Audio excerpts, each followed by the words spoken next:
is using technology and data sharing partnerships with other agencies and states, and of course relying on your continued hard work at the county level to stay current on list maintenance.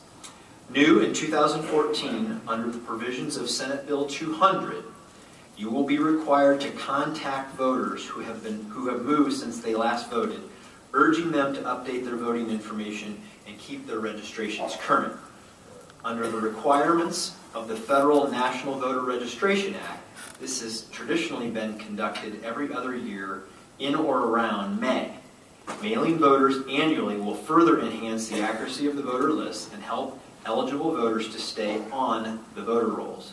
Fortunately, our online change of address system makes the process both easier for the voters to update their information and more streamlined for you, as it will not require additional data entry on your parts.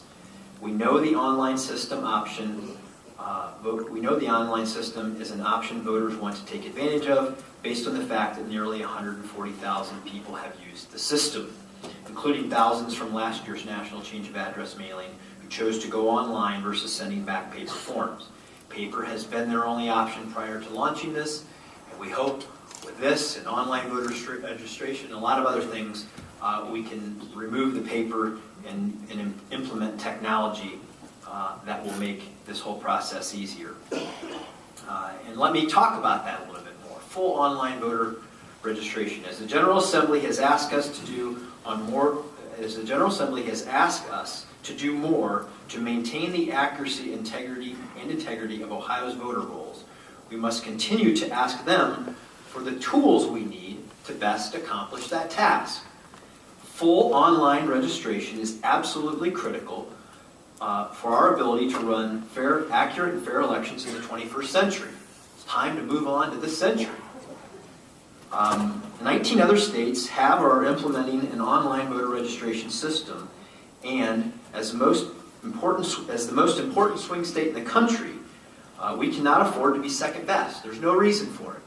No reason. In every other way, Ohio is number one. This is one thing that we're not number one at, and we need to be, and there's no excuse that it remain undone.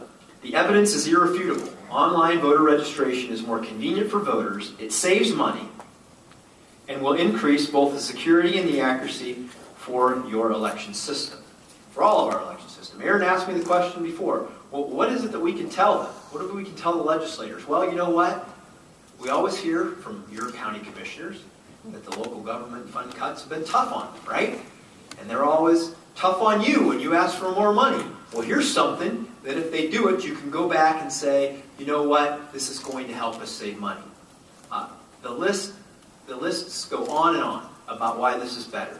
And I ask again for your support in helping express this urgent need to your legislators in hopes that we can get a full online registration system up and running as soon as possible. And, as you all know, when you pass a bill, as a former Speaker of the House, I'll have to remind you of this, it takes 90 days to get a bill signed from the moment it's signed for it to become law. And I asked my staff for about the 16th time before I came over here. I said, once they pass the bill in 90 days, can we have this up and running? And they said, yes, absolutely. So that's the only thing holding us up, is the passage of the law. We'll have this thing up and running and ready to go. Let me give you an update on the non-citizen voting and irregularity questions that have come up. One of the major benefits of online voter registration is that it will allow us to instantaneously determine a voter's eligibility before they ever get registered. That's the great thing about this system. Had the system been in place, we could have prevented approximately 290 non-citizens who were eligible to vote from getting on Ohio voter rolls to begin with. Based upon our review of the available data from the BMV, 17 of these non-citizens illegally voted in the 2012 presidential election, including one person who had been voting in Ohio since 1993.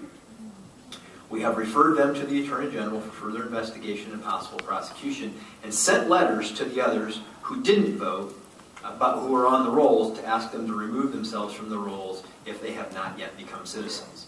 And they're beginning to do that.